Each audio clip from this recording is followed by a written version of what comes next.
So, have you ever been in a situation where you're trying to get your bearings, maybe learning a new skill or tackling a tricky problem, and you just feel swamped by information? You're not sure what's crucial and what's just noise. Yeah, definitely. Happens all the time. Well, today we're plunging into that very feeling. We're looking at how experts and beginners navigate this challenge of understanding something new, specifically within psychology. You shared a really thought-provoking study with us that examined how novice and expert psychologists approach assessing a new client. That's right. Our goal today is to really dissect that research and pull out the core insights about how experience shapes the way we gather and, well, make sense of information. Exactly. The study you flag offers a fascinating glimpse into the mental processes at play when professionals, assess a new situation. This deep dive will focus on research published back in 1997 in the Educational Psychology Review by Kathy R. O'Byrne and Rodney K. Goodyear. A classic for a reason, right? So, what exactly did O'Byrne and Goodyear do in this study? What was the scenario they laid out? Okay, so they brought together two groups of psychologists, Yeah. those just starting out, and seasoned professionals. The novice group was made up of graduate students in psychology who had around maybe a year and a half of practical experience. Okay. The expert group consisted of psychologists working in a university counseling center, boasting an average of 13 years of experience, and importantly, they had been nominated by their peers as being highly skilled in their field. Wow. Quite a difference in experience there. Yeah. And both groups were given the same brief written description of a 20-year-old college student named Mary. This description detailed that Mary was experiencing significant distress. She was described as agitated, crying frequently, and smoking more than usual following a recent date rape. Hmm. Adding to this, her parents were very upset about the assault and had threatened to withdraw their financial support, potentially forcing Mary to move back home. Ooh, that sounds like a very difficult and complex situation to walk into as a therapist. Absolutely. Yeah, very challenging. So, what was the task they asked these psychologists to perform with this information? Both the novice and expert groups were asked a direct question. What additional information would you want to get from Mary to form a thorough understanding of her situation and develop an effective plan to help her? Ah, okay. In essence, what specific questions would they ask her? Okay, so we have a high stakes scenario and two groups with vastly different levels of experience trying to figure out what they need to know. So, for you, our listener, why should you stick with us as we unpack this? What's the payoff? Well, by examining this study, you'll gain a much clearer understanding of how people with a lot of experience, the experts, determine what's important when facing something new and complicated. We'll explore what truly differentiates their approach from someone who is just beginning to learn. And our hope is that you'll come away with some really valuable insights that you can use in your own life, no matter what you're trying to learn or what problems you're trying to solve. Understanding how experts think can be incredibly helpful for anyone aiming to become more effective in their own endeavors. Absolutely. Okay, let's dive into the findings. One of the first things that really stood out in the study was the difference in how much information each group wanted to gather. What did O'Byrne and Goodyear discover about the quantity of questions Well, asked? yeah, what's really striking is the clear difference and the sheer number of questions they wanted to ask. The experts, on average, indicated a need for significantly more information than the novices. Oh, interesting. How much more? We're talking about an average of 23.1 questions from the expert group compared to only 14.9 questions from the novice group. Wow. That's a pretty substantial gap in the amount of information they felt they needed. That is a significant difference. So why do you think the experts felt the need to ask so many more questions? What's driving that deeper dive? Well, if we connect this to the idea of expertise itself, it likely stems from the more developed mental frameworks, or what we call schemata, that experts build up over years of practice. Kamata, okay. Yeah, they've encountered a wider variety of client situations and have constructed these intricate networks of knowledge in their minds. So when they hear about Mary's situation, it probably triggers a multitude of potential factors and considerations that someone with less experience might not even be aware of. Hmm. They need more data points to see where Mary's experience best fits within their existing understanding, or perhaps to rule out various possibilities that come to mind based on their broader knowledge base. Think of these schemata as your own internal knowledge libraries, right? Right. The more experience you have in a certain area, the bigger and more organized your library becomes, allowing you to ask better questions when faced with something new. That makes a lot of sense. It's like having a more detailed mental map. You see more potential routes and therefore need more information to decide which one you're on. Now, let's shift to the kind of information they were seeking. The study drew a distinction between questions focused on the immediate crisis and those focused on the client's more typical level of functioning. What did they find in this area? Yeah, this is where the differences become really illuminating. The study revealed that the novices tended to heavily focus their questions on the immediate crisis that Mary was experiencing. Okay. A significant 64.4% of their questions were centered on understanding the acute distress she was in right after the assault. And what about the experts? Where did their information seeking priorities lie?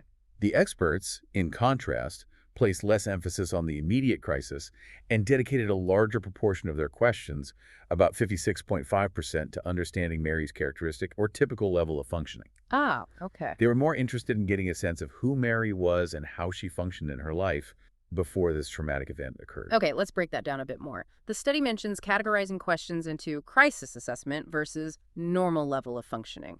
How exactly did the researchers define those categories? So the researchers had a panel of 5 raters, all holding doctoral level degrees in psychology or related fields, evaluate each of the 83 questions asked by both the novice and expert groups. Right. They used a 5-point scale to assess the extent to which each question focused on the immediate crisis versus her typical functioning.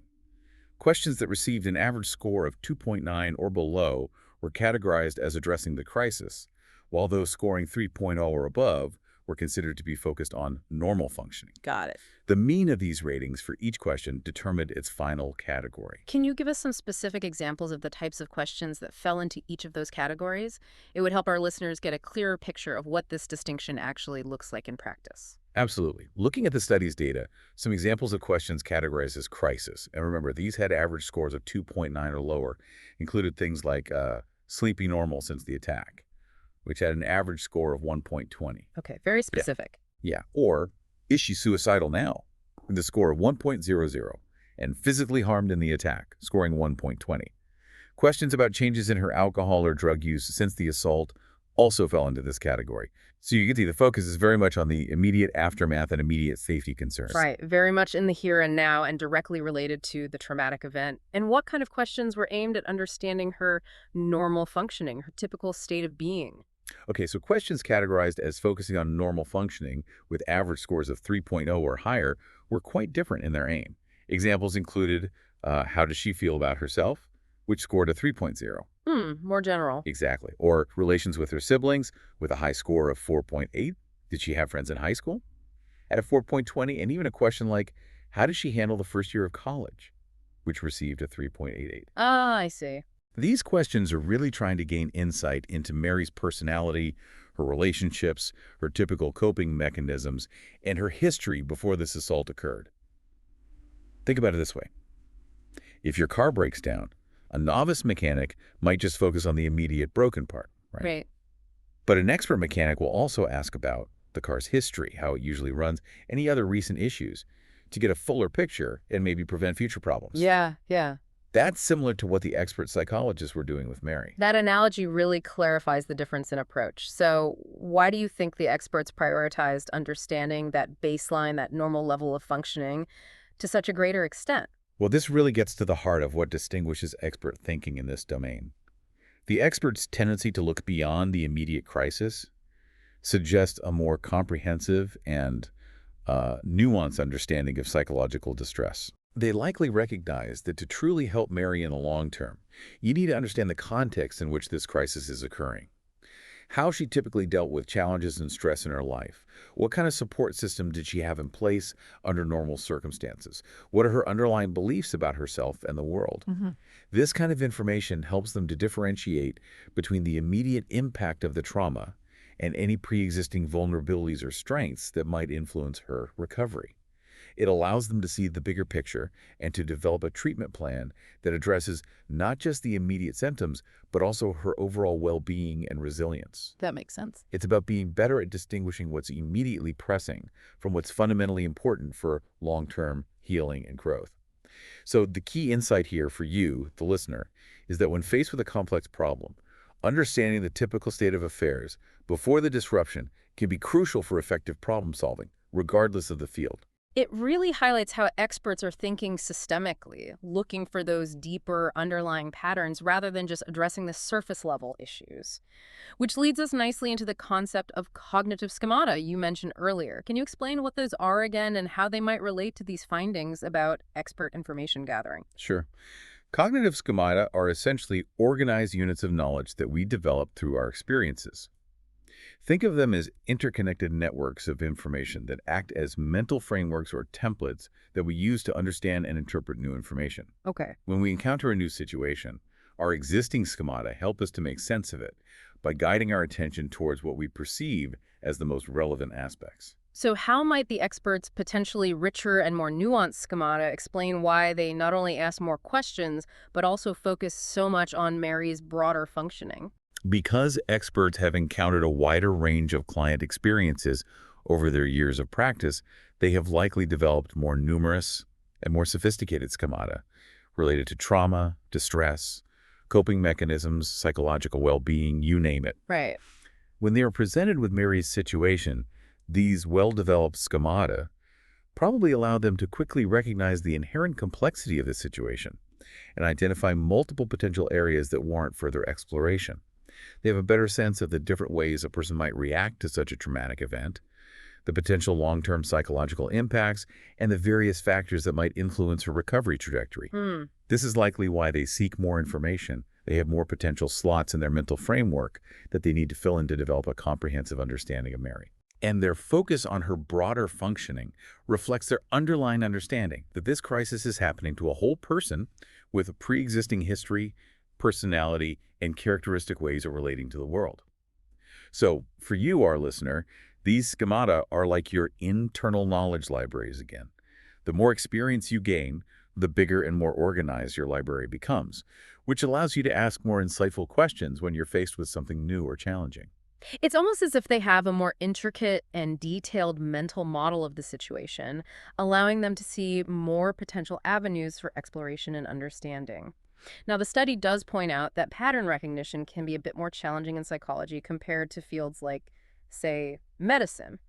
Why is that the case? That's a really important distinction. Unlike many physical illnesses in medicine that have relatively clear and consistent diagnostic criteria, psychological constructs like depression or post-traumatic stress disorder are often more complex, and their definitions can evolve over time based on ongoing research and professional consensus. Psychology also relies heavily on verbal reports, subjective experiences, and interpretation, which can introduce a greater degree of variability compared to, say, a blood test or an X-ray. True. So, while expert psychologists do develop patterns of understanding through experience, those patterns might be less rigidly defined and more nuanced than the patterns a physician might recognize in a more physiologically based field.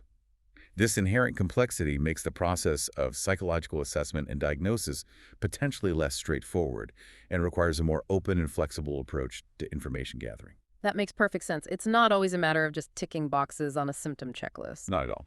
The study also touches on the difference between declarative and procedural knowledge. Can you briefly explain those concepts and how they might be relevant in this context? Certainly.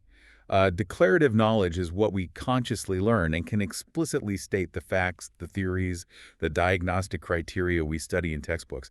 It's knowledge that we can readily recall and talk about. Right. Knowing what? Exactly. Procedural knowledge, on the other hand, is more about the skills and habits we develop through repeated experience. It's often implicit and automatic. We just know how to do something without necessarily having to consciously think through every single step involved. Think of tying your shoes. Once you've done it enough, it becomes procedural knowledge. Okay, the knowing how. And how might this distinction play out between expert and novice psychologists in this client assessment scenario? Well, it's plausible that expert psychologists, due to their extensive experience of assessing a wide range of clients, might be operating more from procedural knowledge in certain aspects of information gathering. They might have developed an intuitive sense, almost a gut feeling, about the kinds of questions that tend to yield the most valuable information for different presenting problems. This could allow them to more efficiently identify gaps in the initial information and know where to probe further without necessarily having to consciously recall every single diagnostic criterion or theoretical concept they learned. It's like a seasoned chef who just knows what ingredients to add and how much, without strictly following a recipe, Right, right. whereas a novice might need to meticulously follow each step. That's a great way to illustrate the difference. Now, here's a finding from the study that some might find a bit surprising. They didn't find a significant difference in the self-reported confidence levels between the experts and the novices in their assessments. That seems a little counterintuitive, doesn't it? It does seem that way on the surface, yeah. And the researchers themselves noted that this finding contrasts with some other research in the field. On a 5-point scale, the experts reported a mean confidence level of 2.2, while the novices reported 2.4 statistically. This difference was not significant. Huh. So, why might that be the case in this particular study? What could explain this lack of a confidence gap? The researchers offered a few possible explanations. One is that the specific task they asked the participants to perform was focused on assessment, deciding what information to seek, rather than making a definitive diagnosis or formulating a complete treatment plan. Ah, okay. It's possible that if they had been asked to provide a final diagnosis, the experts, with their broader knowledge and experience, might have felt more confident in their conclusions. That makes sense. Another potential factor is the inherent complexity and uncertainty that exists within the field of psychology itself, as we discussed earlier. Even with years of experience, there can still be ambiguity in interpreting client information and determining the best course of action. Right. It's also worth remembering that some research suggests that increased experience doesn't always directly translate to increased accuracy, and in some cases, it can even lead to a degree of overconfidence. So maybe the experts are just more aware of the nuances and uncertainties. That's an important reminder that more experience doesn't automatically equal unwavering certainty, especially in a field as nuanced as psychology.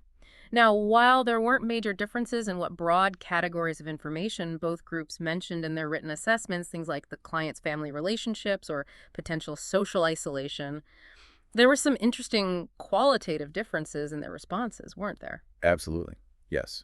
While both the novice and expert groups touched on similar general areas, the experts showed a greater sensitivity to the potential deeper psychological consequences of Mary's trauma. How so? A significantly higher number of experts, 11 out of 14, specifically mentioned the possibility of post-traumatic stress or Mary's current crisis state being directly related to the assault in their written assessments, compared to only 5 of the 14 novices. Wow, that's quite a difference. It is. And there was also a notable difference in the use of formal diagnostic terminology, wasn't there? Yes, that's another key qualitative difference that emerged. A larger proportion of the expert group, 10 out of 14, used the terms depressed or depression when describing Mary's presentation, whereas only 5 of the novices used those specific terms. Interesting. This suggests that the experts, while also looking beyond the immediate crisis to understand her baseline functioning, were still more attuned to the potential for longer-term psychological difficulties and were perhaps already beginning to consider broader diagnostic possibilities based on the initial information and the types of follow-up questions they were prioritizing. So even though their focus wasn't solely on the immediate crisis, their understanding of its potential wider impact on Mary's mental health was more evident in how they framed their assessments. Exactly. One last interesting observation from the study was regarding the tendency to revisit information. What did they find in that regard? Yeah, this was a subtle but potentially insightful finding. The expert showed a slight tendency to want to revisit the same client information more often than the novices did. Specifically, 5 of the experts indicated that they would want to have certain pieces of information repeated or clarified, compared to only 2 of the novices who expressed a similar need. What might that indicate about the expert approach to assessment? Why go back? Well, it could suggest a more nuanced and in-depth processing of the information they were considering. Perhaps the experts were continuously integrating the new information into their evolving understanding of Mary's situation. And as their understanding deepened, they realized they needed to go back and clarify or confirm specific details in light of this new perspective. Oh, okay. It could also reflect a more cautious and thorough approach to information gathering, a desire to ensure they had all the pieces of the puzzle correctly understood before moving forward with a diagnosis or treatment plan. Dotting the I's and crossing the T's. Okay, we've covered a lot of really insightful ground here. Looking back at our deep dive into O'Byrne and Goodyear's research, what would you say are the most crucial takeaways for our listeners? What are the key things you should remember? The most significant takeaway, I believe, is that true expertise isn't simply about having accumulated a larger volume of facts or theoretical knowledge. It's fundamentally about the way you approach the process of gathering and interpreting information when faced with a new or complex situation. Right, the process matters. Yes. This study clearly demonstrates that experts tend to look beyond the immediate, surface-level aspects of a problem Hmm. to understand the broader context and the underlying patterns.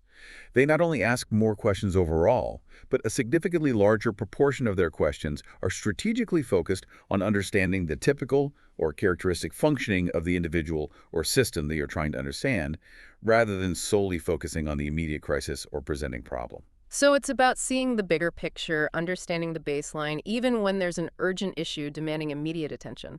Precisely. And for you, our listener, this highlights the immense value of asking a greater number of questions in any new situation you encounter, especially those questions that aim to understand the typical state of affairs or the fundamental nature of what you're trying to learn. This can lead to a much more comprehensive and nuanced understanding. That makes sense. Furthermore, the finding about confidence levels reminds us that even with significant experience, a high degree of self-assurance doesn't always equate to a more accurate or effective assessment. There's always a need for critical self-reflection and a willingness to continue seeking more information and refining our understanding. Good point. So, reflecting on our deep dive into this study, what are the few really crucial things you should remember and maybe even try to apply in your own life? First, ask more questions, and specifically, make a conscious effort to understand the typical functioning or baseline before a problem arose. Second, recognize that expertise involves seeing the bigger picture and understanding the underlying patterns. And third, always maintain a degree of intellectual humility and a willingness to seek further information, regardless of your current level of experience or confidence. Those are incredibly valuable insights to carry forward. So, to leave you, our listener, with something to really ponder, here's a provocative thought. This study beautifully illustrates how the very act of asking questions actively shapes the way we come to understand a problem. Think about the types of questions you tend to ask in your own life, whether it's about a new project you're starting, a complex societal issue you're trying to grasp, or even a relationship you're navigating. Could the types of questions you're asking be inadvertently limiting your understanding? Hmm, that's a good question. What might happen if you consciously made an effort to shift some of your focus away from the immediate crisis or the most obvious symptoms, and instead dedicated more of your inquiry towards understanding the broader typical functioning of the system or person you're trying to understand? What new insights might that unlock for you? That's a powerful question to consider.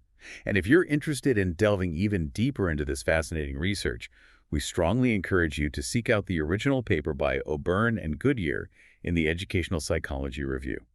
The full article provides a wealth of detail on the specific questions asked by both groups and the subtle nuances in their reasoning. What other differences in information processing might emerge with different types of client scenarios or different domains of expertise? There's undoubtedly much more to explore on this topic.